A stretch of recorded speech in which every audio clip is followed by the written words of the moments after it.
အားလုံးပဲမင်္ဂလာပါအရင်တစ်ခေါက်ဗီဒီယိုမှာအင်္ဂလိပ်စာလေ့လာနေတဲ့သူတွေအတွက်စကားလုံးတစ်လုံးကိုတွေ့ပြီဆိုရင်အချက်၅ချက်ကိုသိအောင်လေ့လာရမယ်ဆိုပြီးတော့ပြောခဲ့ပါတယ်ဒီဗီဒီယိုမှာတော့အဲ့အချက်၅ချက်လုံးကိုတနေရာထဲမှာဘယ်လိုလေ့လာမလဲဆိုတဲ့အကြောင်းအရာလေးတွေကိုမျှဝေပေးမှာဖြစ်ပါတယ်အရင်ဗီဒီယိုမကြည့်ရသေးတဲ့သူကအရင်ဆုံးသွားကြည့်ပေးပါကျွန်တော်နာမည်ကတော့ထပ်ဝေလင်းပါ TED English Sharing Facebook Page နဲ့ YouTube Channel မှာအင်္ဂလိပ်စာနဲ့ပတ်သက်တဲ့အကြောင်းအရာတွေကိုမျှဝေပေးနေတာဖြစ်ပါတယ်ဒီဗီဒီယိုလေးကိုစိတ်ဝင်စားတယ်ဆိုရင်တော့အဆုံးထိကြည့်ပေးကြပ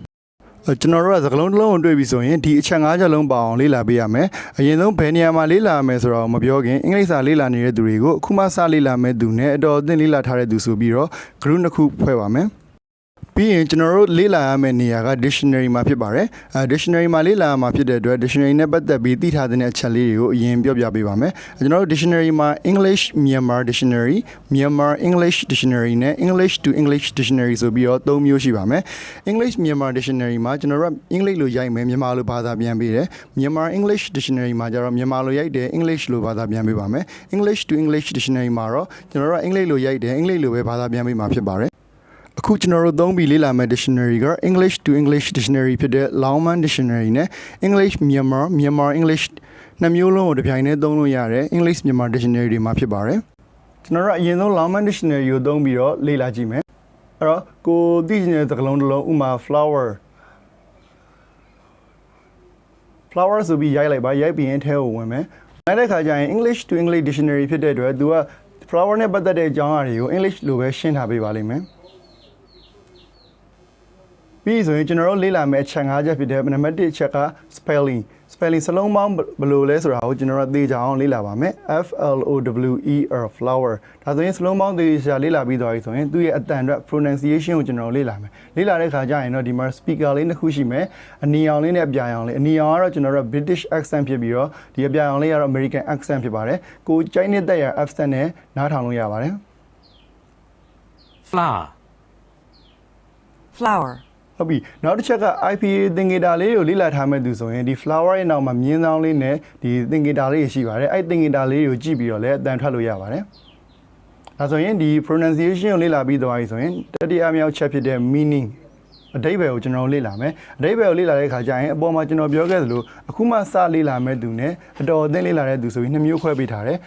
အတော်အသင့်လေ့လာထားတဲ့သူတွေတောင် English to English ကိုကြိုးစားပြီးတော့ဘာသာပြန်ရတယ်ရှိအောင်မယ်အဲ့တော့ခုမှစလေ့လာမဲ့သူတွေတော့ကတော့ဘယ်လို့မှအဆင်မပြေနိုင်ဘူးအဲ့ဒီအတွက်ကျွန်တော်နောက်ထပ် dictionary တစ်ခုကိုထပ်ပြီးတော့ပြပေးမယ်တော်အသင့်လေ့လာထားပြီးသားရှိတဲ့သူကတော့ကြိုးစားပြီးတော့ဘာသာပြန်မှာအစာဘက်မှာခက်ခဲမှုတွေရှိလိမ့်မယ်ဒီမှာပုံလေးနဲ့လည်းဥမာပြပေးရတဲ့အတွက်အထောက်အကူဖြစ်မှာပါအရင်ကြီးတော့ခက်ခဲမှာမဟုတ်ပါဘူးအဲ့တော့တန်းနိုင်ဆုံးကြိုးစားပြီးတော့ English to English ကိုဘာသာပြန်ပေးပါအဲ့တော့ကျွန်တော်တို့အဓိပ္ပာယ်ကိုသဘောပေါက်သွားပြီးနားလည်သွားပြီဆိုရင်နံပါတ်၄ချက်ဖြစ်တဲ့what forms စကားလုံးတရံတွေကိုလေ့လာရပါမယ်ဒီ dictionary ကိုကြားရတဲ့အကြောင်းရင်းတစ်ချက်ကအဲ့ what form ကို what family အနေနဲ့ပြပေးထားတယ်တစုတစည်းနဲ့ပြထားတယ် noun adjective verb ဆိုပြီးတော့အဲ့လိုပြပေးထားတဲ့အတွက်ရှားရတာလည်းလွယ်ကူတယ်သူမှဘယ်လိုပုံစံတွေဘယ်လိုပုံစံတွေရှိရဆိုတာလဲကျွန်တော်တို့ကတခါတည်းသိနိုင်တယ်အဲ့တော့အကယ်၍ကိုကဒီမှာ buff နဲ့ပတ်သက်ပြီးတော့သိချင်တယ်ဆိုလဲအဲ့နောက်က flower ဆိုတာလေးကိုထောက်လိုက်တာ ਨੇ flower ကို buff အနေနဲ့သုံးတယ်ဒီဥမာစမ်းတဲ့နေ buff အနေနဲ့သုံးတဲ့ပုံစံတွေအများကြီးကြာလာမှာဖြစ်ပါတယ်။ဒါဆိုရင်ကျွန်တော်တို့က what form တွေကိုလည်းတစုတစည်းလေ့လာနိုင်မှာဖြစ်ပါတယ်။နောက်ဆုံးချက်ဖြစ်တဲ့ usage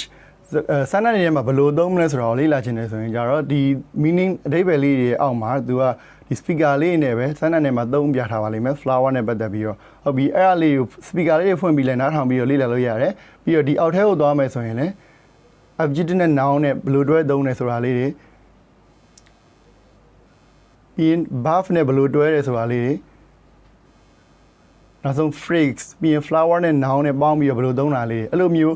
ဥမာစံတန်းလေးတွေလည်းအများကြီးလေ့လာလို့ရမှာဖြစ်ပါတယ်ဒါဆိုရင်တော့အင်္ဂလိပ်စာကိုတော်အသင့်လေ့လာထားတဲ့သူတွေအနေနဲ့ကဒီ dictionary လေးနဲ့လေ့လာမယ်ဆိုရင်အချက်၅ချက်လုံးကိုတနေရာထဲမှာလည်းသိနိုင်မယ်လွယ်လွယ်ကူလည်းလေ့လာလို့ရမှာဖြစ်ပါတယ်အခုမှစလေ့လာမဲ့သူတွေအနေနဲ့ကလည်းစကားလုံးတစ်လုံးကိုလေ့လာမယ်ဆိုရင်တော့အဲ့ဒီချက်၅ချက်ကိုပဲသိအောင်လုပ်ရမှာဖြစ်တဲ့အတွက်သူတို့အနေနဲ့ကတော့ဒီ English Myanmar Dictionary လေးမှာဝင်လိုက်ပါပြီးရင် flower ဆိုပြီးရိုက်ပါဒီ dictionary မှာကျတော့သူကမြန်မာလိုတစ်ဝက်အင်္ဂလိပ်လိုတစ်ဝက်ရှင်းပြထားတာဖြစ်တဲ့အတွက်အခုမှစလေ့လာမဲ့သူတွေအတွက်သင့်တော်တဲ့ dictionary တစ်ခုဖြစ်ပါတယ်သူကလည်းအများများဆဆရှင်းပေးထားတယ်ပြီးတော့အောက်ထဲမှာလည်းပုံကားချက်လေးတွေပြီးရင်သူနဲ့တူတဲ့စကားလုံးတွေပြီးတော့ဆက်ညက်မဲ့စကားလုံးတွေဒါတွေပါအကုန်ပြပေးထားပါတယ်အဲ့တော့ found တွေကိုတနေရာထဲမှာတစုတစည်းလေးလာခြင်းနေဆိုရင်တော့ long man dictionary မှာသွားပြီးတော့လေ့လာပေးပါမြန်မာလိုအဓိပ္ပာယ်မှာခက်ခဲဖြစ်တယ်အတော်အသင့်လေ့လာထားတဲ့သူတွေတောင်ခက်ခဲဖြစ်တယ်ဆိုရင်ဒီ dictionary လေးပါတွဲပြီးတော့စောင်းထားသင့်ပါတယ်ဒါဆိုရင်ကျွန်တော်တို့ကဒီအချက်၅ချက်လုံးကိုတစ်ပြိုင်တည်းလေ့လာခြင်းနေဆိုရင်တော့ဒီ dictionary နှစ်ခုလုံးကိုစောင်းထားလို့ရပါတယ်အခုဆိုရင်ကျွန်တော်တို့ကစကားလုံးတစ်လုံးကိုတွေ့ပြီဆိုရင်ဘယ်လိုတွေလေ့လာရမလဲဘယ်နေရာမှာလေ့လာရမလဲဆိုတာတွေသိသွားပါပြီအခုချိန်ကစပြီးတော့စကားလုံးတစ်လုံးကိုလေ့လာမယ်ဆိုရင်အဲ့ဒီအချက်တွေပါအောင်လေ့လာပေးပါ